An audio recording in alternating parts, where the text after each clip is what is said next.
क्यों जंग हो रही है? दिल्ली के उपराज्यपाल और मुख्यमंत्री इस तरह झगड़ते हुए नजर आते हैं जैसे मोहल्ले के लड़के लड़ते हैं। ये पूरे देश के डेमोक्रेसी में बड़ा खराब मैसेज आता है। कभी किसी झगड़े की पहल कोई सभ्य इंसान नहीं करता। अरविंद का उस वक्त तजुर्बा भी कम था और इसलिए मेरे ख्याल उनमें एक अग्रेशन था। देश के हालात पिछले कुछ समय से बहुत खराब हुए हैं। कम्युनल टेंशन बढ़ी है, धार्मिक उन्माद बढ़ा है, लोगों के बीच में दूरी बढ़ी है।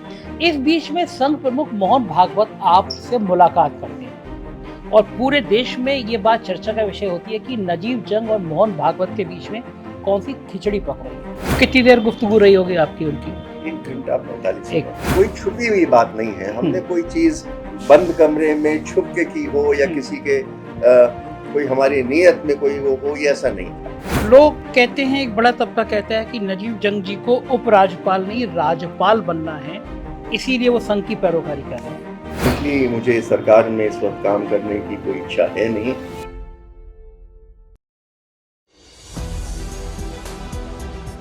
नमस्कार, मैं हूं संजय शर्मा। आप देख रहे हैं 4PM न्यूज़ नेटवर्क। जिंदगी में अगर कभी आपको एक ऐसा शख्स मिल जाए जिसके बारे में आप ये सोचें कि काश मैं भी ऐसा होता।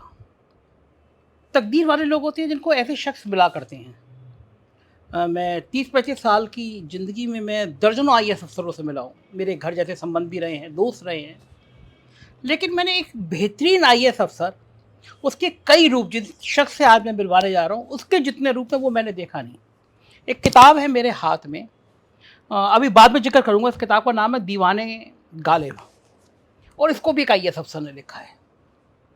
उस दौर के IAS अफसर, उस पीक पे रह के नौकरी करने वाले IAS अफसर तो आमतौर पे रिटायर होने के बाद ज़िंदगी की गुमनामी में खो जाते हैं। मगर कुछ IAS अफसर ऐसे होते हैं जिनकी योग्यता का लोहा पूरी दुनिया मानती है। मैं ऐसी एक शख्स से आपकी मुलाकात करा रहा हूँ जिन्होंने डॉक्टरेट की है ऑक्सफोर्ड यूनिवर्सिटी में, थिएटर के बहुत बढ़िया आर्टिस्ट रहे हैं, 7 ऐसी किताबें लिखी हैं जिसकी चर्चा पूरे देश और दुनिया में होती है। और अब अगला परिचय बताता हूँ। वो दिल्ली के उपराज्यपाल रहे हैं और उपराज्यपाल भी बहुत धूम धड़ाके वाले उपराज्यपाल। केजरीवाल से खूब नोक झोंक तकरार वाली खबरें आती रहती थी और जब मनीष सिसोदिया गिरफ्तार हुए तो मुझे उस शख्स की याद आई।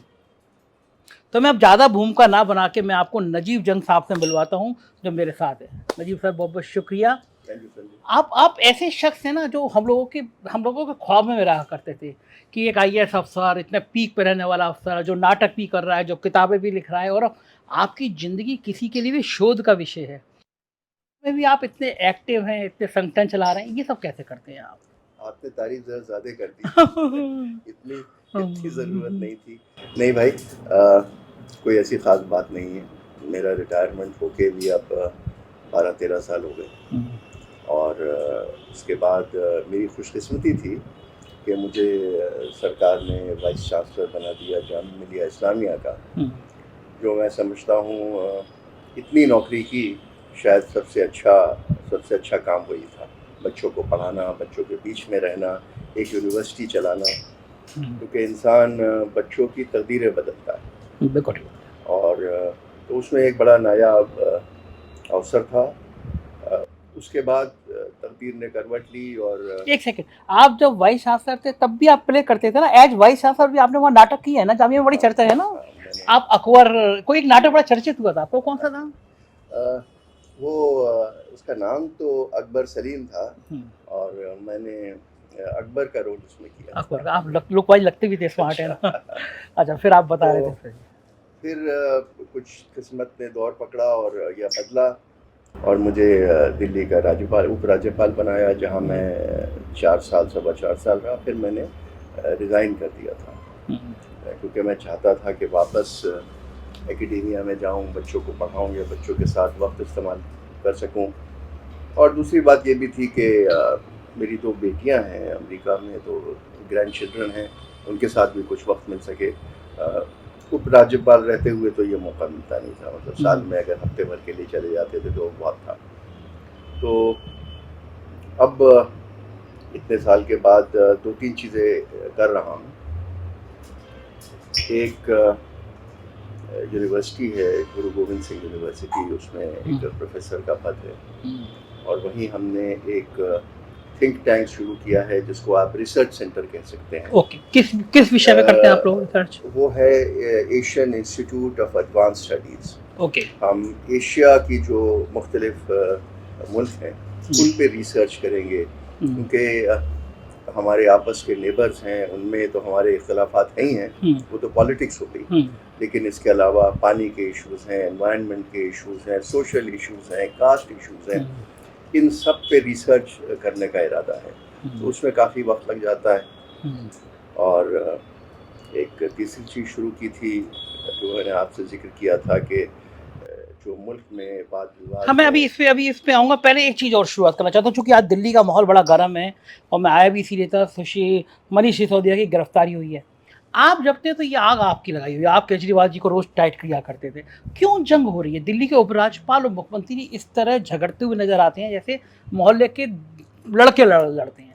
ये पूरे देश के डेमोक्रेसी में बड़ा खराब मैसेज आता है। मैं आपकी बात से बिल्कुल सहमत हूँ संजय, लेकिन मैं आपको सिर्फ अपने दौर की बात कह सकता हूँ कि कभी किसी झगड़े की पहल कोई सभ्य इंसान नहीं करता, और हमारी तरफ से कभी भी कोई पहल नहीं हुई।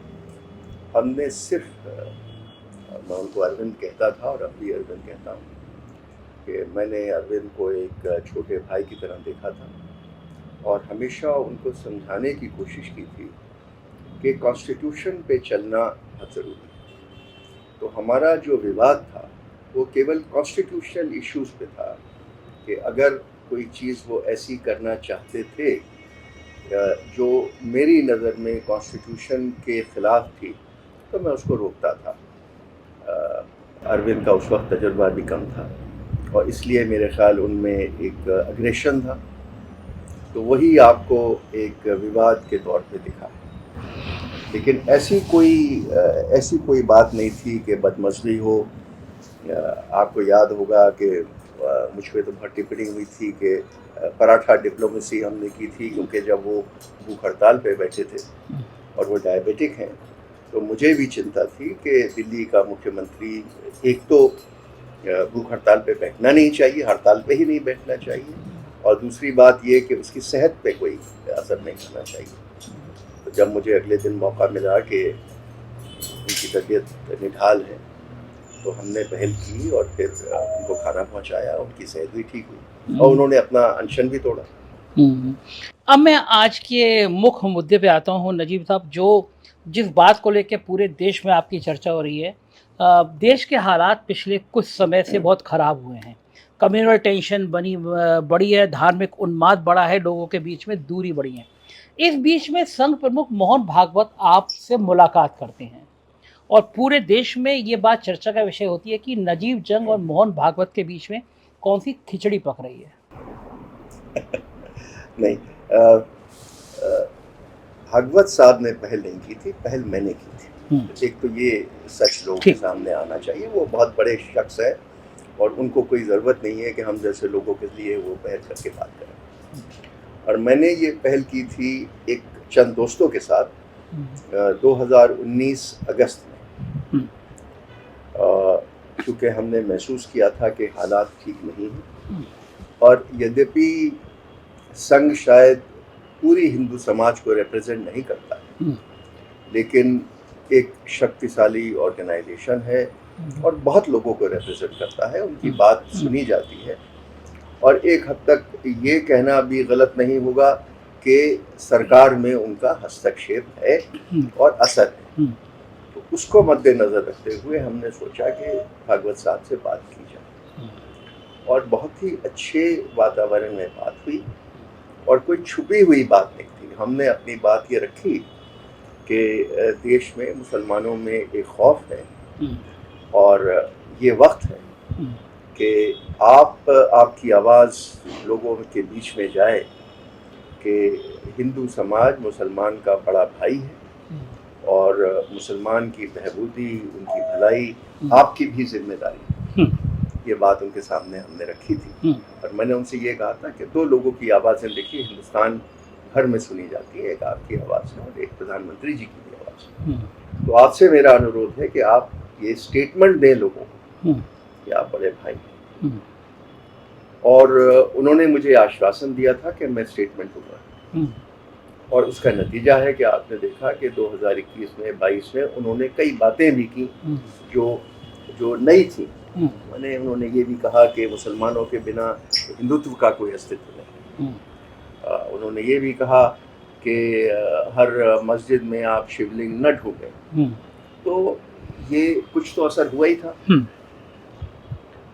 लेकिन 2019 के बाद कोविड का एक दौर आया और हमारी वो बातचीत ये तय हुआ था कि हम फिर मिलेंगे और ये कंटिन्यू करेंगे।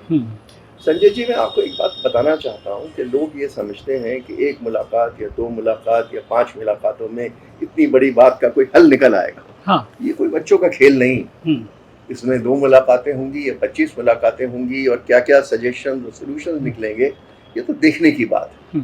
और निकलेंगे भी या नहीं निकलेंगे इसकी भी कोई गारंटी नहीं ले सकता। ठीक बात। तो दूसरी चीज, मैं कोई मुस्लिम समाज की नुमाइंदगी नहीं कर रहा। मैं इलेक्टेड आदमी नहीं हूँ, न मैं सेलेक्टेड आदमी। हाँ, लेकिन प्रगतिशील मुस्लिम में आपकी गिनती की जाती है। इनिशिएटिव लिया था कि मैं समझता हूँ कि लेना चाहिए। तो ये बात खत्म हो गई और 2.5 साल निकल गए। मैं जैसे मैंने आपको बताया, मैं हर साल जाता हूँ अमेरिका, एक छोटा सा कोर्स भी वहाँ पढ़ाता हूँ और मेरे बच्चे हैं। तो इस बार मई और जून का महीना है जब वो नुपुर शर्मा वाली घटना हुई थी। और हमने देखा कि मुसलमान समाज में भी एक उत्तेजना है और उसका रिएक्शन हिंदू समाज से भी हुआ है। और दोनों तरफ से जो रिएक्शन और एक्शन थे वो उचित नहीं थे, वो हिंदुस्तान के लिए उचित नहीं। तो मैंने उनको फिर खत लिखा अपने वही दोस्तों की राय से, और हम पांचों ने कौन थे हम 5 में? मेरे कलीग हैं, सर्विस के IAS अफसर हैं, मुझसे सीनियर हैं, कुरैशी साहब जो चीफ इलेक्शन कमिश्नर थे, और ज़मीरुद्दीन शाह साहब हैं जो इंडियन आर्मी के वाइस चीफ थे और अलीगढ़ यूनिवर्सिटी के वाइस चांसलर हैं।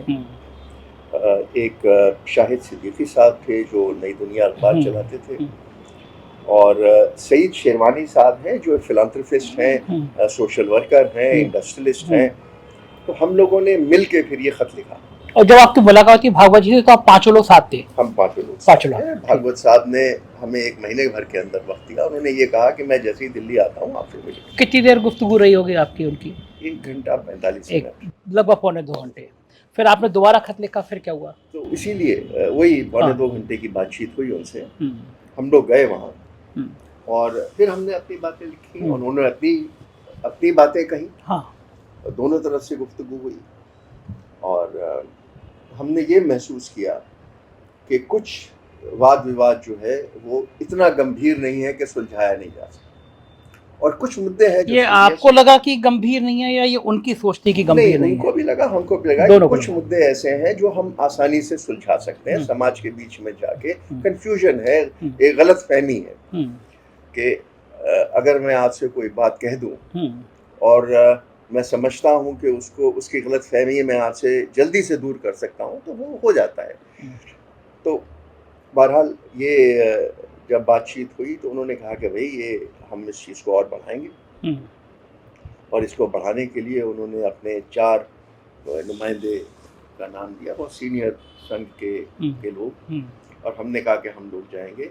और ये तय हुआ कि फिर हम वक्तन प वक्तन हिंदुस्तान के विभिन्न मुल्कों में जाके, हिंदुस्तान के अलग राज्यों में जाके, और अपने आप जैसे बुद्धिजीवी लोग हैं, डॉक्टर्स हैं, जर्नलिस्ट हैं, प्रोफेसर्स हैं, उनसे जाके गुफ्तगू करेंगे कि देखिए भाईचारे की बात की जाए, दोस्ती की बात की जाए, और जो हम में इख्तलाफ हैं उनको दूर करने की कोशिश की जाए। तो ये जब बात हुई तो हम लोगों ने, क्योंकि जो आप कह रहे थे कि हमने और गुफ्तगू नहीं की, हमने सोचा कि अब हम इसको ज़रा विस्तार से मुस्लिम समाज के जो सीनियर लोग हैं उनसे बातचीत करें। आफ्टर ऑल मैंने कहा कि हमारी तो कोई हस्ती है नहीं, तो और मुसलमान समाज में सीनियर जो क्लेरिक्स हैं, उलमा हैं, उनसे मशवरा करना चाहिए। तो हमने जमातुल उलमा से बात की, हमने जमातुल उलमा हिंद से बात की, हमने अजमेर शरीफ में जाके बात की, हमने आके लखनऊ में नदवे में बात की, और हमने प्रोफेसर से, टीचर से, डॉक्टर से, लेक्चरर से, सबसे बात की। और फिर एक इसी कमरे में जहाँ बैठे हैं हमने एक मीटिंग की जहाँ पर 15-20 लोग आए, और संघ से भी आए और ये लोग भी आए। और इंटरेस्टिंग बात यह कि वो मीटिंग हमारी 4 घंटे चली, और फिर से खुल के बात हुई, जिसमें कोई छुपी हुई बात नहीं है। हमने कोई चीज़ बंद कमरे में छुप के की हो, या किसी के कोई हमारी नीयत में कोई वो हो, ये ऐसा नहीं था। वो लोग भी मौजूद थे, हिंदू मुसलमान उलमा भी मौजूद थे, संघ वाले भी मौजूद थे, और फिर ये तय हुआ कि भाई और बढ़ाया जाएगा बातचीत को। तो ये इस वक्त है। लोग कहते हैं, एक बड़ा तबका कहता है कि नजीब जंग जी को उपराज्यपाल नहीं राज्यपाल बनना है, इसीलिए वो संघ की पैरोकारी कर रहे हैं। ये तो बहुत ही कॉमन गुफ्तगू है और घटिया बात है, क्योंकि मैंने आपसे कहा कि मैंने तो उपराज्यपाल से इस्तीफा दिया था, तो अगर मुझे रहना ही होता तो वो इस्तीफे का नहीं हुआ। और फ्रैंकली मुझे सरकार में इस वक्त काम करने की कोई इच्छा है नहीं, क्योंकि मेरे पास इतने और काम हैं कि मैं उनसे अपना ध्यान बांट नहीं सकता। सबसे बड़ी चीज़ कि मैं अपने नवासों के साथ जाके वक्त इस्तेमाल करता हूँ, जो मुझे 2-3 महीने लगते हैं।